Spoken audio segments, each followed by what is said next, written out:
Hello, welcome to our podcast or our channel if you're watching it on our YouTube channel, Nadia, Sawalha and Family. Hello. And this is Mark. Please subscribe. In case you don't know who I am. But you suddenly went, hello. No, in case somebody's listening Oh, I to the see. podcast for Well, I the think first it's time. It sounds like somebody just walked in. Okay, Hello. So someone commented on, have you been onto the Podcasts app where we've got 88 5-star reviews, which is really nice. So do put your comments there. I read your comments yesterday actually, and some really nice ones about the quality of the sound. Saying the quality of the sound is much better than other podcasts, which makes me chuckle a little bit because so many other podcasts go to such extraordinary lengths of hiring studios and enormous microphones, and we just do it on our phones. Yeah, so, we just literally put up our phones on a couple of little mini tripods and we do them in our house. So we never edit any of these because we think that that's part of the authenticity. Yeah. So that you can hear some crunching in the back. That's the dog eating my leg. Eating a chicken leg. Chewing my leg. Our daughters may pass through at any time, and I'm sure the postman is on his way. But we will keep all that in because, We've opened the back doors and I'm now freezing. Yeah. Shall I shut them? You shut the door. Okay, so handing over to carry Naz. on talking. So today's podcast is going to be a little different. Here's Maddie. Can I just check, is my session now or 9:30. So it's obviously going to be a real podcast of interruptions today. So today's podcast is... Do you want to say something? No, I'm kind of anticipating the fact that I don't know what this is about and I don't like that. Okay. So sometimes, if you're new again to our podcasts, we just do something that's a complete surprise to the other one. Whatever happens, whatever topic we decide to discuss, we don't really prep for it much at all, do we? We might say, let's talk about infidelity. We might have a 3-4 minute chat, and then we go into the discussion because we want it to just keep it really fresh and not scripted in any way. But every so often we do something where the other one has absolutely no idea of what we're going to say, and that's one today. And for Mark, that's a very difficult thing because I'm getting more and more anxious the more I sit here. We're very, very different people, and Mark likes to be forewarned, forearmed, prepped. Yeah, but not to the point of not being able to enjoy something new. I just think you are at the other end of the spectrum. Yeah, I am totally so, at the other end. I just kind of like to know what's happening next rather than not knowing what the fuck's happening next. But isn't it also quite interesting to see what on earth would you say? Not always, because generally, everything you present, whether new, good or bad, is presented in a very dramatic fashion. So the feeling is always, before one even knows whether it's good or bad news, this is why I can see you get disappointed when you're telling me news, there's such a fine paper thin sort of line between when you tell me something, whether it's actually good or bad, because it's always delivered so dramatically. So one girds one's loins, because it could be god awful, or it could be great. So right now, I'm cleft between the two of those possibilities, like a profound set of buttocks. Right, and if you're wondering why Mark's top is so it's not really unice, it's because he thought sports tops are supposed to be unice. And if you're wondering why my hair looks so greasy as wet. And if you're listening on the podcast, head over to our YouTube channel. Oh, and by the way, I'm Mark. Oh yeah, he's Mark. Hello. And here are all the dogs. So, okay, right, the podcast. That's a little warm up. The podcast. For today, just for today. Yeah. Except it will extend on through our marriage. I am a very good mother. What does that mean? Huh? What does that mean? Your face. I'm your fairy godmother. I think we should be really honest here and say, because this is about how to stay married. I'll be honest, this doesn't know what the hell we're talking about. We've been very honest about the fact that we've seen a couples counsellor a number of times through our marriage, and we'll do many more times, I think. In fact, at work, I'm constantly saying it to people. I say, why don't you just go to a marriage guidance counsellor? Just get a bit back on track. And don't worry, this isn't about marriage guidance counsellors. But we did learn a lot from our marriage guidance counsellors, and I think sometimes we forget, and this is part of why we forget what we've learned. This is part of why I think this podcast is good for us as a couple, as well as hopefully other people, because it might open up discussions or new trains of thought between couples, blah, blah, blah. So recently, we're all shit or all sugar. We get on brilliantly or we get on really, really, really badly. Right? Spent more time talking about the badly there than the good, the brilliantly. With quite a few massive rows. Yeah. Quite a few storming offs. Yeah. There's no blame or finger pointing here. I think this is just what happens in a marriage. And I've been doing a lot of meditation, I've been doing a lot of thinking, and I've been doing a lot of being very angry with you and just thinking, God, you know, marriage is so awful, and why do I have to feel this way? And I just want to go and do my yoga, and I just want to just sit and stare out the window, and why is marriage so... So you're basically at Shirley Valentine's point, are you? No. So I've been putting into practice what our marriage guidance has taught us, and lots of other things, which is, well, and then on Mother's Day on Sunday, I watched the beautiful, I'm going to cry, the beautiful film that you made me, where you put, just explain what the film is, because I don't want to start crying. Well, it's a montage of what I call analogue pictures. You know, many households must have this now, where you take lots of digital photos. Well, most of our, obviously, getting together and the kids being born, and Izzy and Nadia's relationship, etc., and Fleur and Nadia's relationship and mine, we're all taken on paper photographs. So we have prints and negatives, which we rarely look at. So I thought I'd do a compilation of our early years, because... And it's very beautifully done, beautifully edited. Yeah, it will have chose the taken music. hours and hours and hours and hours, and it's to all the music.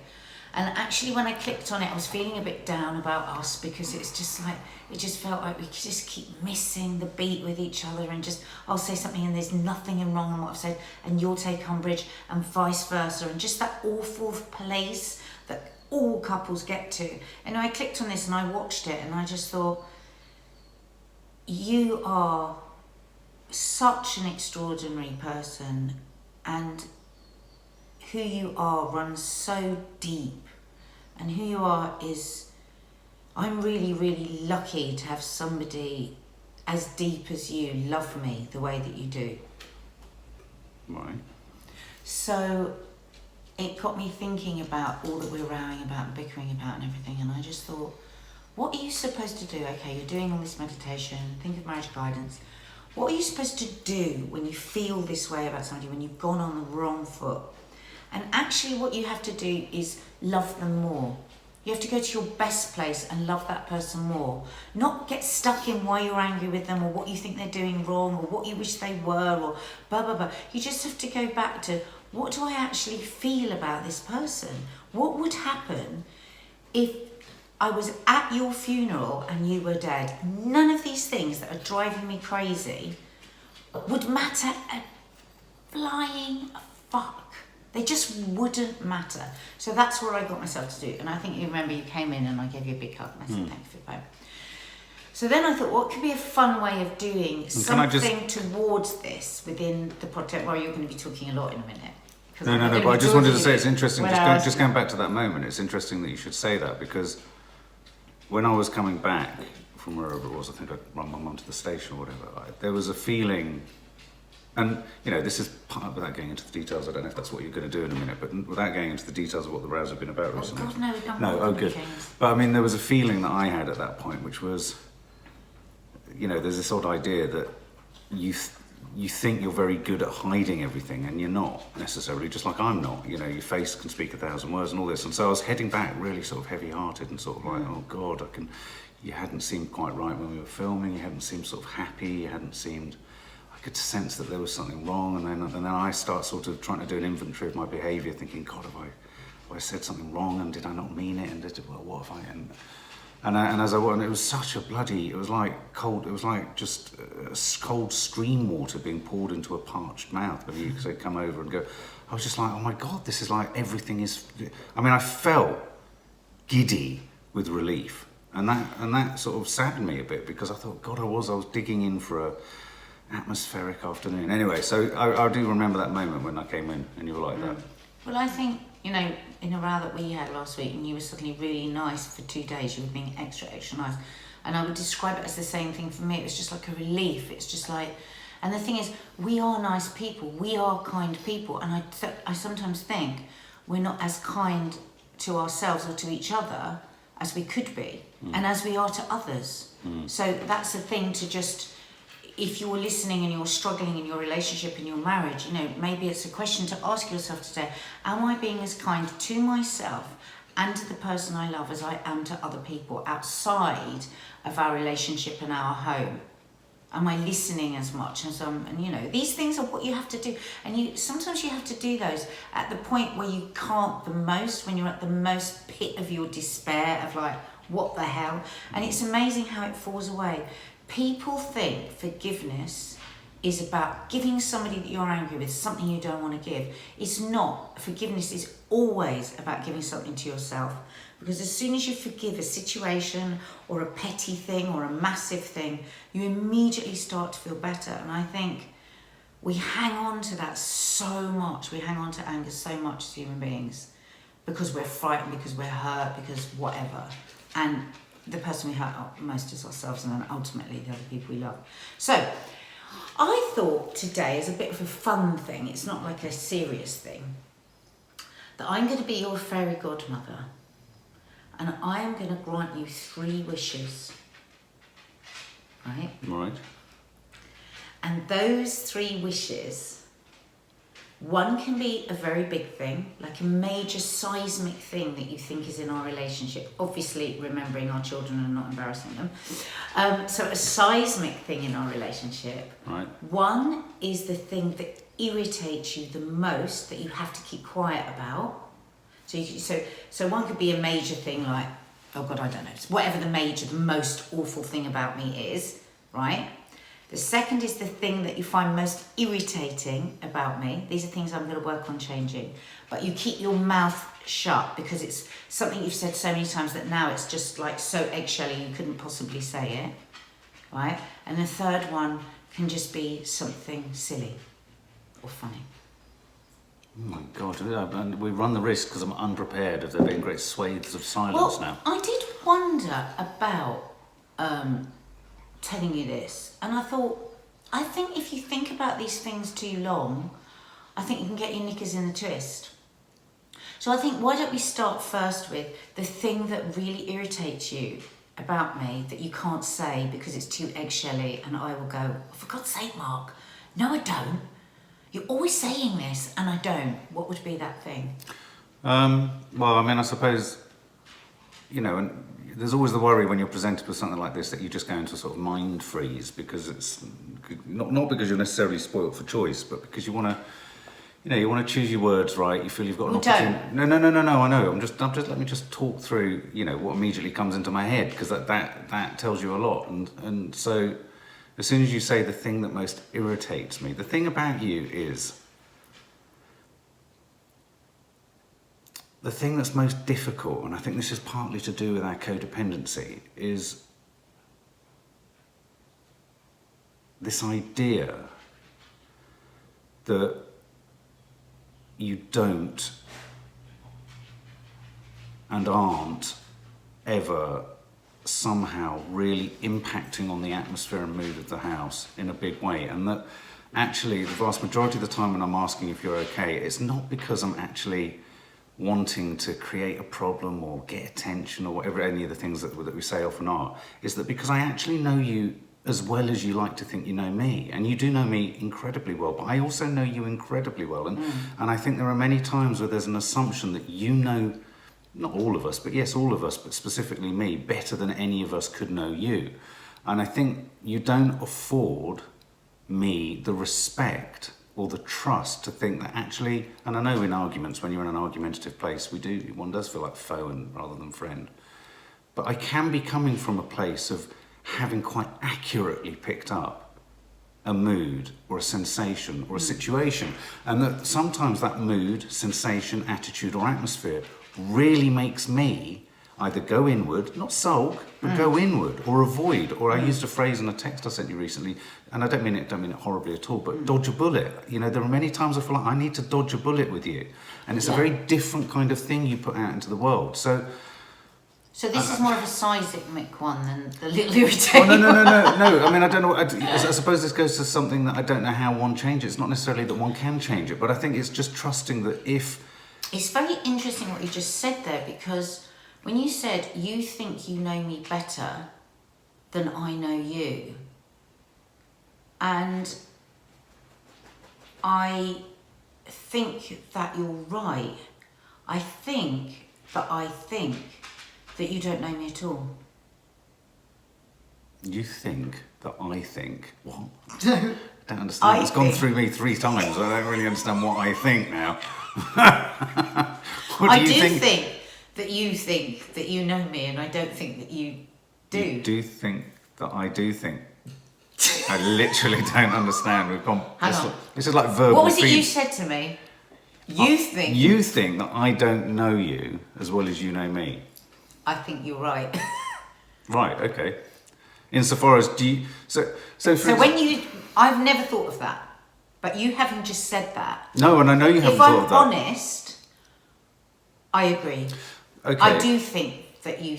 Yeah, and I think that's... It's sort of almost a simple, and I'm pleased I've hit upon that as a sentence, because I think from that... do we really understand? Now It's totally a very strange thing to say when we're both quite confused by No, I this. wasn't confused by my comment. I was confused by your interpretation of what you were agreeing with.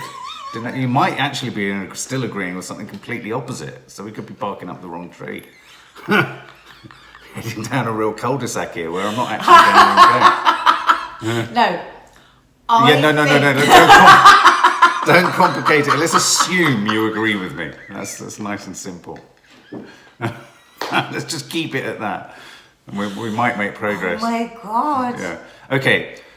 So in that, you understand the idea that I perhaps know you as well as you know me. I think many... I think you're right when you say you have to dodge a bullet. I know it's only early on in your answer, but I think you've said a lot within that answer that are important things and a big part of sometimes the seismic gap between us.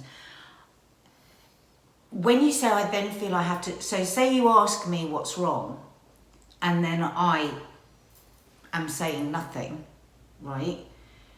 I have got the gun loaded. Mm-hmm.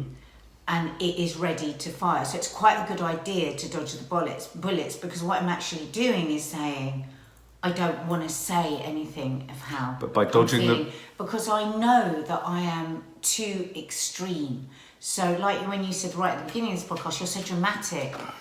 I am dramatic. I've been brought up in a family where everything goes totally nuts within seconds. Everything can be fine. Yeah. And then everything goes completely ballistic. I grew up with that from tiny, big family parties where everyone's having a nice time and everyone's dancing and laughing, and then suddenly and people are storming out and things are crazy and doors are slamming. And I know that I do that, and I know the people around me are a victim of it, but I also am a victim of it, strangely, myself, because I hate myself when I'm like that, because I hate that unpredictability. I hate how vicious I can get. I can go to a place of such a snake. You know, I don't know if anyone is into homeopathy, but in homeopathy there is a remedy called lachesis, which is based on the snake, and I'm quite often given, which is taken actually from the snake, and I will go, my neck will go up, and I'll just go exactly like a snake. And so I am, in a way, when I'm shutting down, it's because I'm frightened that I'm going to flip. But what happens is often is you'll show me the gun in the holster, I'll know to dodge the bullet, but in the act of dodging the bullet, you will then interpret my behaviour in my acting the dodging the bullet becomes the thing that causes you to pull the gun out. And that's so when what in those situations, moving forward, do you prefer that I did?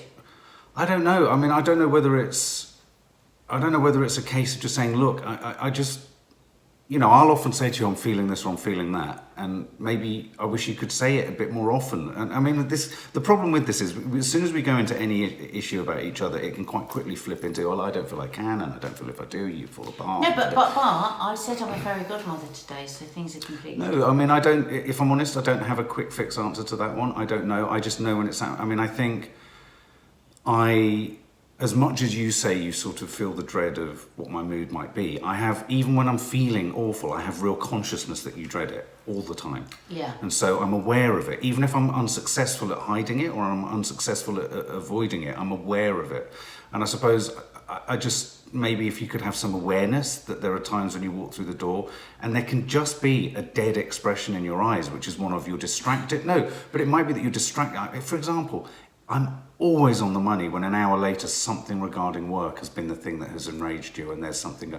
Yet, if I say earlier, is everything okay? Yeah, you'll bite my head off like I'm trying to make it about me, and I'm not. I'm going, I can pick up on something, and it's something to do. Or if there's a conflict or some kind of breakdown with the family, that will always bleed into an indirect problem between us, just as it does with me and my girls. What about saying, I'm only thinking of this now, when you feel like there is something worrying about, what about saying,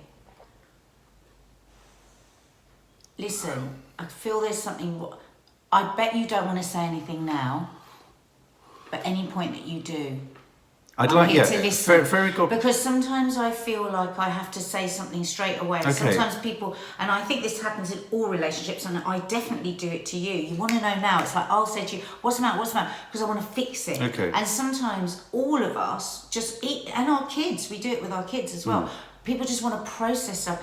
And sometimes being a TV presenter, if you think of the nature of being a TV presenter, sometimes I go out of this door and from the minute I leave, I'm having to talk and smile and be nice and because people will come up to me and they'll be like, oh, and people see the best side of me on the telly, which is part of me. It's not fake, but it's not all of me. And sometimes I walk through the door and I feel like I've just been talking like all day, and I just want 10 minutes to go and we have this big open plan house and no, because it sounds like I'm making excuses. I'm not. I'm hearing you, and I'm thinking, how can we make this better? And I think I get what you're saying, that you know that something's upset and you worry, you then go eggshelly thinking, well, how's it going to come out? I start to overthink how I'm stepping, and then I will inevitably, because I'm overthinking how I'm going to be around you, you will quite quickly, due to habit and because that's the way humans are, and because I'm such of a ball of fucking, neuroses and issues all the bloody time, but also I'm not actually all the time too, and I sometimes do get frustrated that when I'm not those things, they will be invoked and pulled in like Article 50, and suddenly I'm like, hang on a minute, why I'm not feeling it. I mean, a small example was this weekend when I did come back, and I was so pleased that you were like that. Now, I'm not saying I hadn't done anything wrong. I'm not saying that maybe I'd said something that I felt, my mum felt, and Maddie felt that you were very down. No one was annoyed. I just felt you were down. Yeah, and in that. But I mean, the thing is, I was, and the thing is, it wasn't something I could just talk about with everyone because it was Mother's Day. And no, and I didn't want you to sort of talk about it. But I just needed people to just let me just be. Absolutely get that, and what I think you'd be surprised by is that if there was a way, and this is, if we're going to fairy godmother wishes, if there's a way that you could just compartmentalize a sentence or a phrase that says, I'm just in one of those places where, please, really, it's nothing to do with anyone, because everyone will relax then, because there is often an assumption in me, because of the nature of our relationship, that I might have done something wrong. And okay, you might say, oh, for God's sake, it's not about, okay, but so much has been. So forgive me for sometimes thinking, maybe, and because the nature of so many of our rows is that there's what I call the boomerang effect of, like, in 6 days' time, you'll tell me something that I did then which was really annoying, and I'm like, I do want to. It's funny, isn't it? We were talking about this at work the other day. It's like, you know how nagging is only something that's ever attributed to women, and we were talking about how when one you let something go because you're not wanting to be. Say there's something that your partner is doing all the time, a couple of times a day, and you make the decision to not say, to just like choose one thing out of 5 in a day, because you want more peace in the house. And this isn't like major things. These are the things, oh my God, I can't believe you just said that again. I can't believe you just said that. Oh my God, okay, let it go. We're just about to have dinner. What are we going to do? We're going to be bickering over the kids' heads, blah, blah, blah, blah, blah. And we were talking about the sanity of that, because it does build up. For all people, it builds up and then it comes out.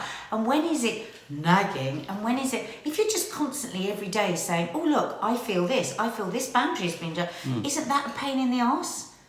I mean, I don't know, I literally don't know the answer I do think you feel the need to pretend you're stronger than you are, so that would be something else that's perhaps less heated to say. I get that that comes from a place of feeling that you would people can't cope with you. I mean, I think the girls equally would say that, you know, if you were to be, when you're upfront or honest, or sometimes when I know things are affecting you or bothering you and I'm with the girls, I say, you know, your mum's going through a bit of a tough time with this or that, or she's struggling with that. They do shift, and yes, they're positioned in a hard place towards their mum because you're the one who's kind of enacting most of the good rules in their life. So, you know, I mean, I do think that what I'm trying to say is it's not just a case of leaving yourself vulnerable and us all not being able to help you. I think sometimes that's a self-fulfilling prophecy for a lot of mums and a lot of women to assume I can't be supported, so I won't open, and therefore I'll just have this cross to bear, and therefore I'll carry on. And you know, we had that little conflict the other day. You do a lot of different things, I do a lot of different things. I fully respect all those things. So, you know, it's not that you can't be supported. You have to actually sometimes jump off the cliff edge. You will have a bungee cord attached because we are all there loving you. And it goes back to that thing I remember years ago saying to someone, something was happening with someone in the family. I think it was one of my eldest girls. You know, we have to get to a point where it's a given that whatever anyone's saying, one's coming from a position of caring for the person. You know, I'm not coming from a position of wanting to break you down or no, I know that, destroy. and that's why, you know, I started this conversation by saying it's the irritations within a relationship. It's the cross talking to each other. It's being cross with each other. It's kind of going almost into brother and sister. It's all those things where brothers and sisters would just say anything to each other. I think you'd be surprised if you and I think everybody trips into that at some point in their relationship. And the only way forward is to be nicer. It doesn't work to be angrier. It doesn't work to have more conflict. It all comes down to listening. Everything. I mean, I could save the world millions of pounds in counselling. If you were just to distill it all, it is just to listening. Yeah, but I mean, I think it would be a massive change. I mean, I hear what you're asking, and I'm really touched about how this is what you've said and what have you. Because I mean, I have, if I'm honest, felt in recent weeks and months a real worry that something's crept in on your side that suggests and I'm not using the Shirley Valentine in a kind of pejorative or dismissive sense, but that, just for a quick grab, that sense of a discontent that can't actually be resolved because it's about something that is I'm ostensibly a 48-year-old man who can change lots but can't change fundamentally insofar as... I do think, you know, I've gone through the menopause, and I think you're right. I have been feeling like, what is my place? What is my purpose? How do I shut out some of the noise? So I can, and the thing is, because I'm a very noisy person, if I'm ever quiet, everyone's like, oh my God, Nadia's quiet, Mum's quiet. But we all want you to be quiet. Yeah, but we'd like it. If we knew that quietness wasn't a symptom of anything to do with us, we'd just, brilliant. Because having just done, now I do loads of yoga, like sometimes when I do yoga, I feel really so different for ages afterwards, where it's almost like I've taken a Valium, where it just takes out so much of the stress. I just walked on the table there. It takes so much of the stress out of me, and that so much of my energy has been stress, that when you get rid of that stress, it's quite kind of weird how like other people's stress seems bigger, because I am a stress ball, you know, we're both balls of stress. But I mean, sometimes I can feel like that when I'm working. You know, I go into very intense zones, or I need to when I'm working. So I could easily be sat on my computer for 3 or 4 hours, writing, working, trading, whatever, and not speak. And that wouldn't mean I'm in any mood whatsoever. It would just be absolutely me in the zone. But I think it's awful that both of us have to say to each other all the time, oh, I'm sorry, I'm just going to be quiet, because we do all talk all the time. And you do that all the time, because sorry, I'm just doing this. And I'm like, you don't have to say sorry. No, I get that. But anyway, But I mean, so stripping it all right down, so I think you would be surprised. The seismic one would be that I genuinely, as an outsider, and I really do try to, you know, thoroughly and rigorously of trying to observe our relationship from the outside as much as possible. And I do try, and I do it fairly, because I love you to bits. I love our relationship. You know, I try to be as kind as possible. The other micro things was, what was the other thing you said you wanted me to talk about? Something silly. Well, the something silly would be around romance and affection. I mean, it would be. Well, that would be mine too, because I don't think you're romantic at all with me anymore. Well, no, and if you read one of the long texts that I sent you in our last row, there was because I have to. No, I know. There was a great long explanation as to why and in what ways I like to be romantic. I don't want an explanation. No. I just an explanation of why I want to be romantic. That was within a wrap. Not a turn No, off. okay, I get that, but equally, I mean, I suppose where I saw romance in the past, for various reasons, they've shifted because I felt there was a time in our... But this is another conversation. I felt there was a time in our relationship where you championed your lack of romance, and kind of that for me was an amber light saying, bit of an idiot for constantly doing it. That's how I felt. So what is your silly one? That's a bit muddled. So what is it? Well, is it silly? The silly one would be for us to be a bit more, I don't know. It's not us, it's got to be something silly that you would like me to change. So for instance, I leave the lids off everything and that drives you to distraction. Irritating might be, well, let me give you your silly one. Yeah. An irritating one that I just keep biting my lip on all the time is that constant pile of clothes behind the bathroom door downstairs. I don't know what to do. I don't know what else to do. Well, it's partly because our washing machine's broken. Because if I say it, you go, I know, no, I've just had a shower. You actually mentioned the suitcase in the vlog the other day, and I didn't freak. I apologised and said I realised... I'm just giving an example. Yeah. My irritating one is that constant massive trainers on the floor. I hate them in the bathroom. Okay, well, I'd like you to be able to. I don't know. I don't know. I can't think of an irritating one. I mean, I suppose some of the irritating ones are not shutting drawers and putting. You've started to try and tidy behind you when you go. I would actually like to be able to be shown how to cook without you sort of suggesting it's too much effort. Hey, can I just say something to you? I wrote a book called Disaster Chef. I'm never going to get it out and read it. But that's so annoying because all the way through when I was writing that book, I said, Mark, there's loads of recipes in here. I'm thinking of you as well, where you'll just be able to cook them. Okay. I mean, come on, how many wives have written a cookery book? No, I took the photographs.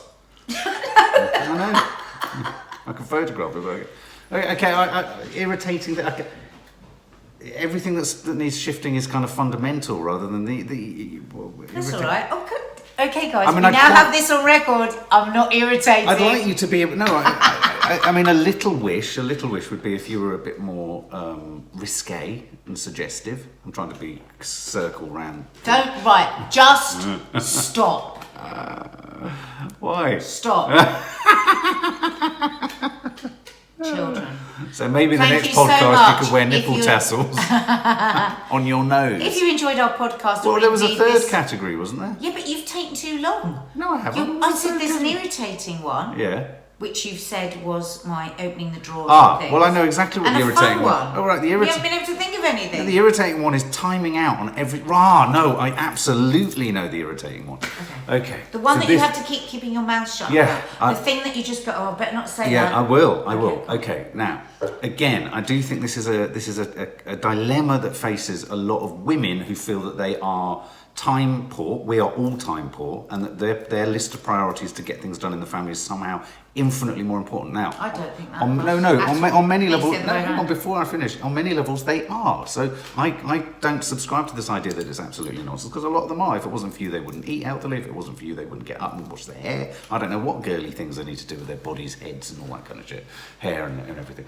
But the thing that I would love you to do is to not so demonstrably be frustrated or uninterested in something, however irrelevant it might feel to you. Stick with some things for longer than the first 30 seconds, because I think what you and I know why you do it, we all do it sometimes, is there's a danger that you run the risk of walking away or turning off or turning your attention. Some things take a little bit of time to look at, watch, listen to, think about, and you do time yourself out of every conversation, every situation. So you time yourself out of a room. You'll literally deliver your lines and exit. You'll deliver. It doesn't matter. You'll deliver your lines, and you'll deliver it in such a way that it's a sum up, not an opportunity to actually have a dialogue. So you're out the room, and the girls get that. Or it might be, we'll show you something, and you'll go into watching something like this. You'll go, and I can hear you. You've gone. And actually, no, this is the moment it is. And it's not just showing you stuff, but it's anything. It's just maybe. Quite often that is happening whilst there are onions burning on the. That's my point. So maybe I should sometimes say, when you've got a minute, can we sit down for 5 minutes and listen to this? But sometimes it's not. I do get imploded upon. Like, watch this granted, now, do this granted, now. Granted, and we I all might do. be in the middle We all do. We all do. Sometimes Maddie and the girls want to show me things when I'm editing, but sometimes, there is the problem for us. There is always something we need to be doing. Can I just pause you? If you're really honest, how often do I say to you, when you've got 5 minutes, can I ask you something? Can I talk to you about something? Don't I? But that's But not an issue. nobody You ever do. says that to me. Everyone always goes, they come in right No, now. no, no. This, and Okay. that is a difference. But and that's, even when you've got, but you've never got 5 minutes because you're always on your that's phone, not or true. you're always But you're busy. There's That's always not true. something you're attending to. No, I'm not accepting that. Or even when you're having downtime, you might be meditating, or it might be your relaxing time, or you might be if you're watching telly, you're doing yoga on the floor, or if there's if there's something on the. Honestly, babe, there's rarely a slither of time. But if you could just do that, it's a little. as I'm the fairy godmother, I will accept all of that. Okay. But I do think it's a bit skewed. So if you've enjoyed our podcast, please What are we calling this one? the like. Your 3 wishes. Your 3 wishes. The 3 things you'd like me to change in I our feel like marriage. I've had a third one. Oh yeah, the nipple tassels, but you've said no to that. So if you've liked it, if you could give us 5 stars, that would be great. And if you're on YouTube, if you could click the thumbs up, the subscribe button and the notification bell. Thank you so much, and please check out all of our We should do a content. vice versa of this though, shouldn't we, at some Yeah. point? Oh right, okay.